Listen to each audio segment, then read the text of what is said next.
नमस्कार, vision IAS के news today के इस अंक में आप सभी का स्वागत है। इस अंक में हम आपके लिए लेकर आए हैं यूपीएससी परीक्षा की दृष्टि से महत्वपूर्ण कुछ अहम खबरें। इस अंक के साथ मैं हूँ दिव्या सिंह। आइए सबसे पहले बात करते हैं इस अंक की हेडलाइंस के बारे में। तमिलनाडु ने कलईगनार मगलिर उरिमे तोगे यानी महिलाओं के लिए बेसिक इनकम योजना शुरू की। विश्व खाद्य कार्यक्रम ने hunger map live global insights and की ट्रेड्स नामक रिपोर्ट जारी की। भारतीय रिजर्व बैंक के वित्तीय समावेशन सूचकांक में सुधार सभी क्षेत्रों में समृद्धि को दर्शाता है। केंद्र सरकार ने ऑस्ट्रेलिया से मोनोक्लोनल एंटीबॉडी की खुराक खरीदने का निर्णय लिया। भारत के मुख्य न्यायाधीश ने कहा, सर्वोच्च न्यायालय के न्यायाधीशों को चुनने के लिए वस्तुनिष्ठ मानदंड निर्धारित करने पर कार्य जारी है। और वित्त मंत्रालय ने सकल घरेलू उत्पाद की संवृद्धि दर पर चल रहे वाद विवाद पर स्पष्टीकरण जारी किया। और आइए अब खबरों पर विस्तार से चर्चा करते हैं। तमिलनाडु ने भी मध्य प्रदेश की तर्ज पर कलईगनार मगलिर उरिमे तोगे यानी महिलाओं के लिए बेसिक इनकम योजना शुरू की है। योजना के तहत परिवार की महिला मुखिया को 1,000 रुपए मासिक मानदेय के रूप में दिए जाएंगे। 21 वर्ष से अधिक आयु की ऐसी महिलाएं इस योजना की पात्र होंगी जिनके पास भूमि और सालाना पारिवारिक आय सरकार द्वारा निर्धारित मात्रा से कम है। कर्नाटक, मध्य प्रदेश और पंजाब जैसे अन्य कई राज्यों में भी महिलाओं के लिए इसी तरह की योजना चलाई जा रही है। आर्थिक सर्वेक्षण 2016-17 के अनुसार महिलाओं के लिए यूनिवर्सल बेसिक इनकम का परिवार पर कई गुना सकारात्मक प्रभाव पड़ता है। यूबीआई यानी कि यूनिवर्सल बेसिक इनकम के 3 घटक हैं। एक तो सार्वभौमिकता यानी कि सभी को बेसिक इनकम प्रदान करना। दूसरा है कि बिना किसी शर्त के यानी कोई पात्रता निर्धारित नहीं करना। तीसरा है एजेंसी यानी कि लाभार्थी को सरकार द्वारा नकद अंतरण के रूप में सहायता प्रदान करना ताकि लाभार्थी की पसंद का सम्मान किया जा सके और उसकी पसंद का निर्धारण न किया जा सके। लेकिन यूनिवर्सल बेसिक इनकम के पक्ष में कई तर्क भी हैं, वहीं कई लोग इसके विपक्ष में भी तर्क देते हैं। तो जो इसके पक्ष में तर्क देते हैं उनका मानना यह है कि लाभार्थियों को एजेंट के रूप में माना जाता है और कल्याणकारी व्यय का उपयोग करने की जिम्मेदारी नागरिकों को सौंप दी जाती है। क्योंकि इस योजना का लाभ सभी व्यक्तियों को दिया जाता है, इसलिए किसी के लाभ से छूट जाने की या वंचित रह जाने की संभावना बिल्कुल नहीं होती है। और इस इनकम से स्वास्थ्य, आय और अन्य असुरक्षाओं के खिलाफ सुरक्षा जाल प्रदान किया जा सकता है। साथ ही ये बैंक खातों के अधिक उपयोग को प्रोत्साहित करती है जिससे कि वित्तीय समावेशन में सुधार होता है। क्योंकि जनरली आप देखते हो कि महिलाओं के पास कोई भी एक बेसिक इनकम नहीं होती है, परिवार में भी उनको कोई एक रेगुलर इनकम नहीं होती है अगर वो एक घरेलू महिला है तो इसके लिए जरूरी है कि उनको एक बेसिक इनकम हर महीने दी जाए जिससे कि उनके खाते में कुछ जाए और जिससे उनका वित्तीय समावेशन हो सके, यानी कि वो खातों का उपयोग कर सकें, उस खाते से पैसे निकाल सकें, उसमें जमा कर सकें। तो ये तभी हो पाएगा जब उनके पास पैसा होगा। अच्छा, वहीं अगर हम यूबीआई के विपक्ष में बात करें तो इसमें कुछ विद्वानों का तर्क ये है कि ये योजना लोगों को आलसी बना सकती है और वे रोजगार छोड़कर श्रम बाजार से बाहर निकल सकते हैं। यूबीआई राशि के व्यय पर पुरुषों का नियंत्रण होने की आशंका की वजह से लैंगिक असमानता बढ़ सकती है। क्योंकि आप अक्सर देखते ही होंगे कि ग्रामीण क्षेत्रों में प्रधान तो महिलाएं बनती हैं, लेकिन कहीं ना कहीं वो नाम मात्र की प्रधान होती हैं और उनके पति जो होते हैं पूरे गाँव की जो व्यवस्था है वो चलाते हैं। तो इस तरीके से यूबीआई के साथ भी हो सकता है कि इनकम तो दी जा रही है महिलाओं को, लेकिन कहीं ना कहीं इसका इस्तेमाल उनके पति या उनके बेटे या उनका भाई जो भी है वो करें, यानी ये पुरुष वर्ग करे। क्योंकि महिलाएं पहले से ही अपने अधिकारों के प्रति बहुत ज्यादा जागरूक नहीं है। तो ऐसे में वाकई में ये चिंताजनक है, क्योंकि जिसको मिलना चाहिए इसका लाभ, जिसके लिए शुरू किया गया, अगर उसको ना मिलकर के किसी और को मिलेगा तो डेफिनेट सी बात है कि लैंगिक असमानता की स्थिति उत्पन्न हो सकती है। वहीं बाजार में वस्तुओं के मूल्यों में उतार चढ़ाव से नकद हस्तांतरण की गई राशि की क्रय शक्ति गंभीर रूप से कम हो सकती है। बाजार में महंगाई इतनी बढ़ रही है तो ऐसे में 1,000 रुपए किस बेसिस पे दिए जा रहे हैं और उस इनकम से कितनी खरीद की जा सकती है, ये भी सोचने वाली बात है। और साथ ही ये भी कि इस तरह की इनकम देकर के सरकारी जो खजाना है, सरकारी जो बजट है, उस पर भी भारी बोझ पड़ता है। और आइए अब बात करते हैं अगली खबर की। विश्व खाद्य कार्यक्रम यानी कि WFP ने hunger map live global insights and की ट्रेंड्स नामक रिपोर्ट जारी की है। इस रिपोर्ट में ये कहा गया है कि विश्व में 828 मिलियन लोग चिरकालिक भुखमरी और अल्प पोषण से ग्रस्त हैं। 53 देशों में 193 मिलियन लोगों ने चरम भुखमरी का सामना किया है। अपर्याप्त आहार लेने वाले विश्व के कुल लोगों में से 33% लोग 12 देशों में रहते हैं और वो 12 देश हैं सोमालिया, अफगानिस्तान, सीरिया, नाइजर, माली, हेती और बुर्किन फासो। एक व्यक्ति तब खाद्य असुरक्षित माना जाता है जब उसे सामान्य वृद्धि और विकास तथा सक्रिय एवं स्वस्थ जीवन जीने के लिए पर्याप्त सुरक्षित और पौष्टिक आहार नियमित रूप से नहीं मिलता है। वैश्विक खाद्य असुरक्षा के कई कारण हैं। जलवायु परिवर्तन संबंधी कारणों में अगर हम देखें तो ग्लोबल वार्मिंग, अनियमित मौसम, कीटों और बीमारियों का बढ़ता खतरा। इसके अलावा गलत कृषि पद्धतियों के कारण भी वैश्विक खाद्य असुरक्षा है। रासायनिक आदानों का अविवेकी उपयोग और वनों की कटाई के परिणाम स्वरूप भूमि निम्नीकरण की प्रक्रिया। साथ ही दोषपूर्ण खाद्य प्रणाली यानी कि खराब संचार, परिवहन और भंडारण सुविधाएं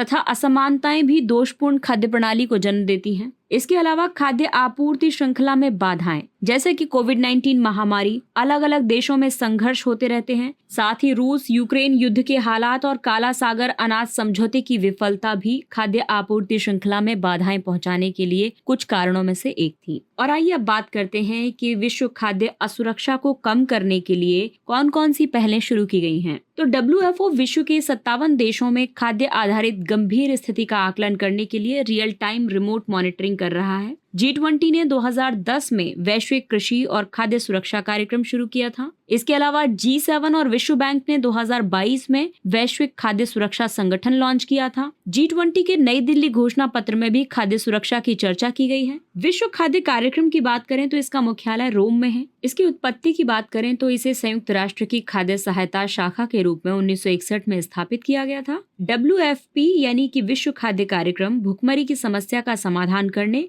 और खाद्य सुरक्षा को बढ़ावा देने वाला दुनिया का सबसे बड़ा मानवतावादी संगठन है। इसका मिशन है आपात स्थिति में खाद्य सहायता पहुंचाना तथा पोषण में सुधार करने और लचीलेपन की क्षमता विकसित करने के लिए समुदायों के साथ कार्य करना। WFP संयुक्त राष्ट्र खाद्य एवं कृषि संगठन और अंतर्राष्ट्रीय कृषि विकास कोष के साथ मिलकर कार्य करता है। ये वैश्विक खाद्य संकट रिपोर्ट जारी करता है।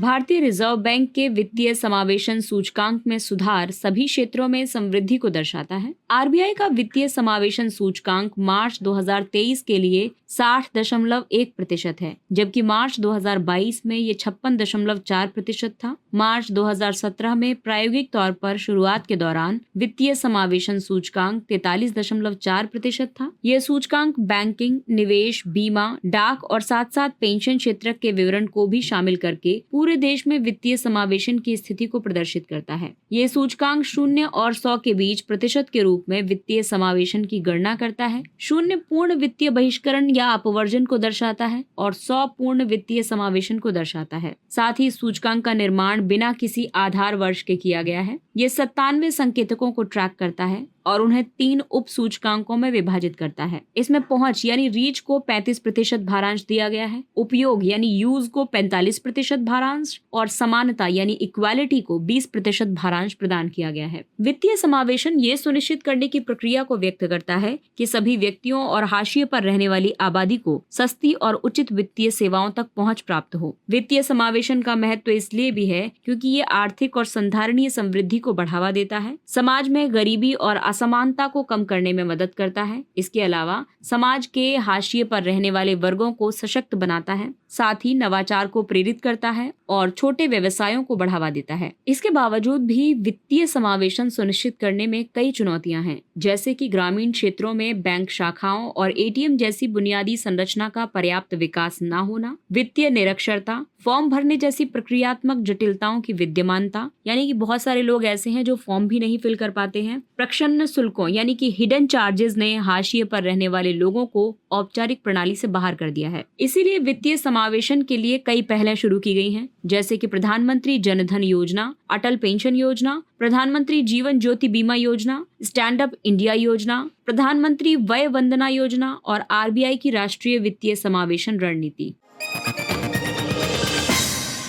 केंद्र सरकार ने ऑस्ट्रेलिया से मोनोक्लोनल एंटीबॉडी की खुराक खरीदने का निर्णय लिया। मोनोक्लोनल एंटीबॉडी एक प्रायोगिक दवा है। वर्ष 2018 में केरल में निपाह वायरस के प्रकोप के दौरान भी संक्रमित रोगियों के इलाज के लिए इसका आयात किया गया था। निपाह वायरस एक जूनोटिक वायरस है। ये दूषित भोजन के सेवन से या संक्रमित व्यक्ति के प्रत्यक्ष संपर्क से भी लोगों में फैल सकता है। मोनोक्लोनल एंटीबॉडी कृत्रिम एंटीबॉडीज हैं। ये हमारे प्रतिरक्षा तंत्र की कार्यप्रणाली की नकल करती है। इनका उत्पादन एक विशेष प्रक्रिया के माध्यम से किया जाता है। इस प्रक्रिया में मानव रक्त से विशेष प्रकार के एंटीबॉडी को प्राप्त किया जाता है और फिर उनका क्लोन बनाया जाता है। ये केवल एक एंटीबॉडी का क्लोन होते हैं और केवल एक एंटीजन से ही आबद्ध होते हैं। ये एक ही मूल कोशिका से प्राप्त सजातीय हाइब्रिड कोशिकाओं द्वारा निर्मित होते हैं, जिन्हें बी कोशिकाएं कहा जाता है। दूसरी ओर पॉलीक्लोनल एंटीबॉडीज मिश्रित एंटीबॉडीज होते हैं, जो अलग अलग बी कोशिका वंशक्रम द्वारा स्रावित होते हैं। इनका उपयोग कैंसर, इबोला, HIV आदि के उपचार में किया जाता है।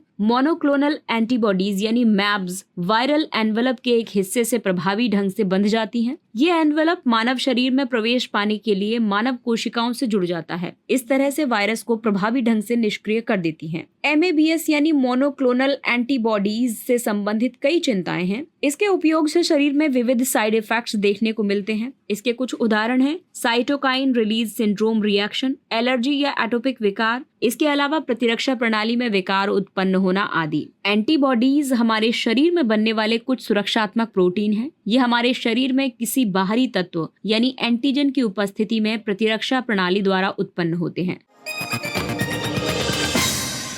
अगला टॉपिक न्यायपालिका से जुड़ा हुआ है। भारत के मुख्य न्यायाधीश ने कहा है कि सर्वोच्च न्यायालय के न्यायाधीशों को चुनने के लिए वस्तुनिष्ठ मानदंड निर्धारित करने पर कार्य जारी है। कोलेजियम से संबंधित आलोचना को स्वीकार करते हुए CGI ने ये सूचित किया है कि अब कोलेजियम द्वारा न्यायाधीशों, उनके निर्णयों और निर्णयों की गुणवत्ता संबंधी डेटा को एकत्र किया जा रहा है। इस तरह से डेटा न्यायाधीशों के चयन के लिए वस्तुनिष्ठ मानदंड निर्धारित करके सर्वोच्च न्यायालय को नियुक्तियों की सिफारिश करने की प्रक्रिया को और अधिक पारदर्शी बनाने में मदद करेगा। कोलेजियम उच्चतर न्यायपालिका में न्यायाधीशों की नियुक्ति की एक प्रणाली है। संविधान के अनुच्छेद 124 में सर्वोच्च न्यायालय और 217 में उच्च न्यायालय में न्यायाधीशों की नियुक्ति से संबंधित प्रावधान है। कोलेजियम प्रणाली सर्वोच्च न्यायालय के निर्णयों के माध्यम से विकसित हुई है और इसे 3 जजेस केस के रूप में जाना जाता है। फर्स्ट जजेस केस 1981 में आया, सेकंड जजेस केस 1993 में आया और थर्ड जजेस केस 1998 में आया और इन्हीं के निर्णय से मिलकर के कोलेजियम प्रणाली विकसित हुई। सर्वोच्च न्यायालय कोलेजियम की अध्यक्षता भारत के मुख्य न्यायाधीश करते हैं और इसमें शीर्ष न्यायालय के 4 अन्य वरिष्ठतम न्यायाधीश शामिल होते हैं। यानी कुल मिलाकर कोलेजियम 5 सदस्यों का समूह है। वहीं अगर हम उच्च न्यायालय में इस व्यवस्था को देखें तो वर्तमान में उच्च न्यायालय के मुख्य न्यायाधीश उसके अध्यक्ष होंगे और 2 अन्य वरिष्ठतम न्यायाधीश इसके सदस्य होते हैं। यानी कि उच्च न्यायालय का कोलेजियम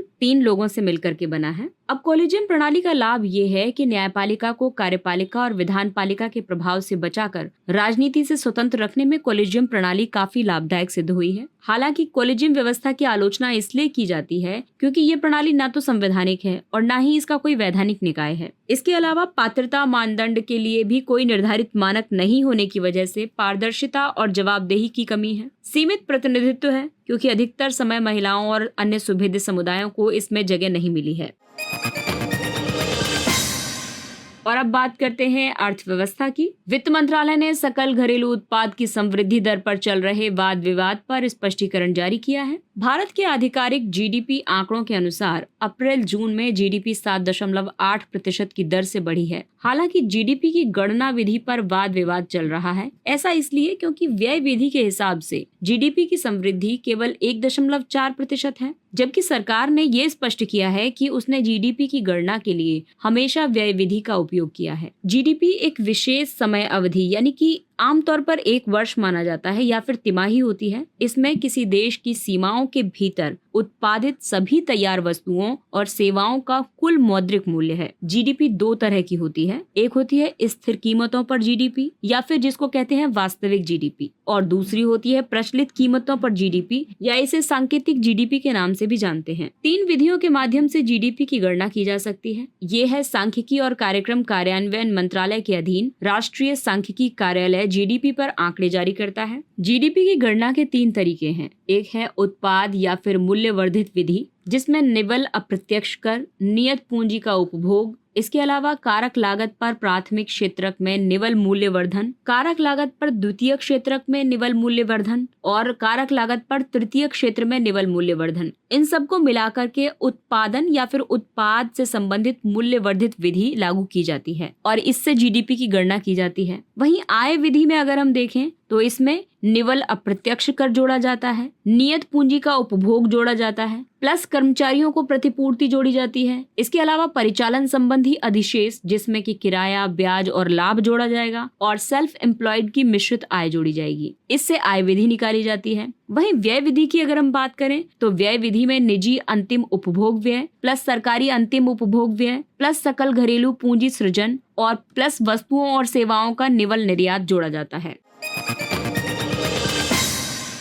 और आइए बात करते हैं कुछ अन्य महत्वपूर्ण सुर्खियों पर। वस्तु एवं सेवा कर अपीलीय अधिकरण। वित्त मंत्रालय ने सभी 31 राज्यों और केंद्र शासित प्रदेशों में जीएसटेट के गठन की अधिसूचना जारी की है। फरवरी 2023 में जीएसटी परिषद ने एक प्रधान पीठ और राज्यों में खंडपीठों के साथ जीएसटेट की स्थापना करने की सिफारिश की थी। वर्तमान में जीएसटेट की अनुपस्थिति में उच्च न्यायालय विवादों की सुनवाई करते हैं। ये अत्यधिक महंगी और समय लेने वाली प्रक्रिया होती है। जीएसटेट केंद्रीय जीएसटी अधिनियम 2017 के तहत गठित एक सांविधिक निकाय है। ये अपीलीय प्राधिकारी या पुनरीक्षण प्राधिकारी द्वारा दिए गए आदेशों के खिलाफ अपीलों की सुनवाई करेगा। ये जीएसटी कानूनों के तहत स्थापित द्वितीय अपील का मंच है। साथ ही ये केंद्र और राज्यों के बीच विवाद समाधान का पहला साझा मंच भी है।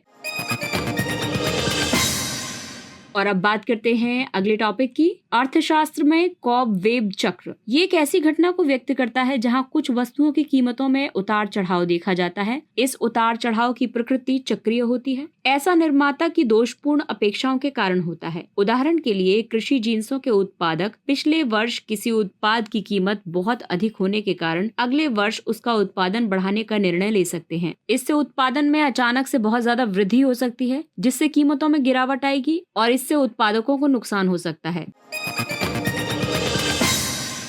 एंटी ट्रस्ट कानून। अमेरिकी सरकार ने सर्च इंजन बाजार में गूगल के प्रभुत्व की जांच करने के लिए उसके खिलाफ एंटी ट्रस्ट ट्रायल शुरू किया है। इसका उद्देश्य प्रतिस्पर्धा को खत्म करने और एकाधिकार को बनाए रखने के लिए गूगल के प्रयासों की जांच करना है। एंटी ट्रस्ट कानून ऐसे नियम होते हैं जो व्यवसायों और निगमों की बाजार शक्ति को सीमित करके प्रतिस्पर्धा को प्रोत्साहित करते हैं। भारत में एंटी ट्रस्ट संबंधी प्रावधान भारतीय प्रतिस्पर्धा आयोग के अधिकार क्षेत्र में आते हैं। सीसीआई की स्थापना प्रतिस्पर्धा अधिनियम 2002 के तहत की गई है। यह अधिनियम प्रतिस्पर्धा रोधी समझौतों और उद्यमों द्वारा उनकी प्रभावशील स्थिति के दुरुपयोग पर रोक लगाता है। साथ ही संयोजनों यानी कि विलय, समामेलन और अधिग्रहण को भी विनियमित करता है। अगला टॉपिक है कृषि सांख्यिकी के लिए एकीकृत पोर्टल उपाग पोर्टल। ये पोर्टल कृषि और किसान कल्याण मंत्रालय ने लॉन्च किया है। इस पोर्टल पर फसलों की कीमत, उत्पादन क्षेत्र, उपज और व्यापार संबंधी डेटा को मानकीकृत किया जाता है। इस तरह से ये पोर्टल डेटा आधारित निर्णय लेने में मदद करता है। उपाग पोर्टल पर उन्नत विश्लेषण प्रस्तुत किया जाता है। साथ ही ये उत्पादन से जुड़े रुझानों, व्यापार सहसंबंधों आदि पर भी अंतर्दृष्टि प्रदान करेगा। अगला टॉपिक है चीफ इकोनॉमिस्ट आउटलुक। ये विश्व आर्थिक मंच द्वारा जारी एक त्रैमासिक रिपोर्ट है। इस आउटलुक में ये कहा गया है कि इस तथ्य के बावजूद कि वैश्विक मंदी की आशंकाएं कम हो गई हैं, वैश्विक अर्थव्यवस्था की गति को लेकर अनिश्चितता बनी हुई है। मुद्रास्फीति के दबाव में कमी आई है। शिथिल श्रम बाजार और कमजोर वेतन वृद्धि ने इसमें योगदान किया है। ऐसा लगता है कि केंद्रीय बैंकों द्वारा मौद्रिक नीति को तीव्रता पूर्वक और समकालिक रूप से सख्त करने से पिछले वर्ष के दौरान मुद्रास्फीति का दबाव कम हुआ है। अगला टॉपिक है वैश्विक ऋण मॉनिटर 2023। इसे अंतर्राष्ट्रीय मुद्रा कोष जारी करता है। इसके मुताबिक वैश्विक ऋण में सकल घरेलू उत्पाद के 10% अंकों की गिरावट आई है। ये 2022 में जीडीपी के 238% तक पहुंच गया था। परिवारों और गैर वित्तीय निगमों द्वारा लिए गए निजी ऋण ने समग्र गिरावट में सबसे बड़ा योगदान दिया है। ऐसा लगता है कि वैश्विक ऋण अपनी ऐतिहासिक वृद्धि की प्रवृत्ति पर लौट आया है। इस वृद्धि को रोकने के लिए ऋण संबंधी सुविधाओं का प्रबंधन करना महत्वपूर्ण होगा। अगला टॉपिक है रक्षा अधिग्रहण परिषद। डीएसी ने 9 पूंजी अधिग्रहण प्रस्तावों को आवश्यकता की स्वीकृति यानी एक्सेप्टेंस ऑफ नेसेसिटी प्रदान की है। डीएसी की अध्यक्षता रक्षा मंत्री करते हैं। ये रक्षा खरीद के लिए निर्णय लेने वाली सर्वोच्च संस्था है। ये रक्षा बलों के लिए पूंजी अधिग्रहण को सैद्धांतिक मंजूरी देती है। सशस्त्र बलों को आधुनिक बनाने के लिए स्वीकृत खरीद में ध्रुवास्त्र, कम दूरी की हवा से सतह पर मार करने वाली मिसाइल, हल्के बख्तरबंद बहुउद्देशीय वाहन आदि शामिल हैं। ये सभी खरीद समझौते खरीद भारतीय स्वदेशी रूप से डिजाइन, विकसित और निर्मित यानी IDMM तथा खरीद भारतीय श्रेणी के अंतर्गत किए जाते हैं। ये कदम आत्मनिर्भर भारत के लक्ष्य को प्राप्त करने की दिशा में भारतीय रक्षा उद्योग को बढ़ावा देता है। अगला टॉपिक है चंद्रमा पर पानी बनना। चंद्रयान-1 के डेटा के विश्लेषण से ये पता चला है कि पृथ्वी से उच्च ऊर्जा वाले इलेक्ट्रॉन चंद्रमा पर पानी का निर्माण कर रहे होंगे। पृथ्वी की प्लाज्मा शीट में मौजूद इलेक्ट्रॉन अपक्षय प्रक्रिया में योगदान दे रहे हैं। ये प्रक्रिया चंद्रमा पर पानी के निर्माण में सहायता कर रही है। इसके अलावा सौर पवनें चंद्रमा की सतह पर बमबारी करती हैं, जो प्रोटॉन जैसे उच्च ऊर्जा वाले कणों से बनी होती हैं। ऐसा माना जाता है कि ये चंद्रमा पर पानी बनने के प्राथमिक कारकों में से एक है। ये खोज चंद्रमा के निर्माण और विकास को समझने तथा भविष्य में मानव युक्त मिशन द्वारा अन्वेषण के लिए जल संसाधन उपलब्ध कराने में मदद कर सकती है। मेरी माटी मेरा देश अभियान। मेरी माटी मेरा देश अभियान भारत की आजादी के 75 वर्ष पूरे होने के उपलक्ष्य में एक राष्ट्रव्यापी और लोगों के नेतृत्व वाली पहल है। इसके तहत राष्ट्र की कई उपलब्धियों का उत्सव मनाया जाएगा। साथ ही हमारे राष्ट्र की रक्षा करने वाले वीरों को श्रद्धांजलि भी अर्पित की जाएगी। हंगा टोंगा उद्गार। जनवरी 2022 में समुद्र के नीचे ज्वालामुखी के उद्गार को 2023 में उच्च तापमान की घटनाओं। ये ज्वालामुखी दक्षिण प्रशांत महासागर के टोंगा द्वीप में स्थित है। ये टोंगा कर्माडेक द्वीप समूह ज्वालामुखी चाप का हिस्सा है, जो इंडो ऑस्ट्रेलियाई प्लेट के नीचे प्रशांत प्लेट के क्षेपित यानी सबडक्शन होने के कारण बनी है। ज्वालामुखी के जल के भीतर उद्गार से समताप मंडल में भारी मात्रा में जलवाष्प प्रवाहित होते हैं।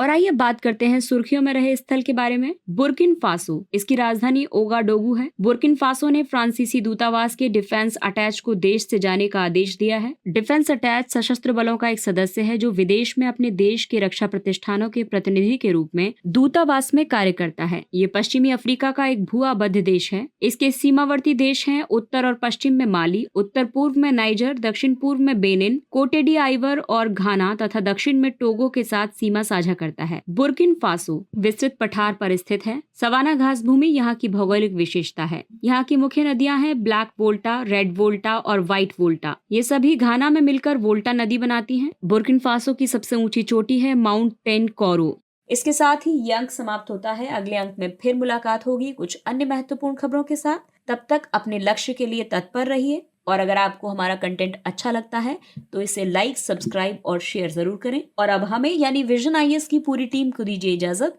नमस्कार।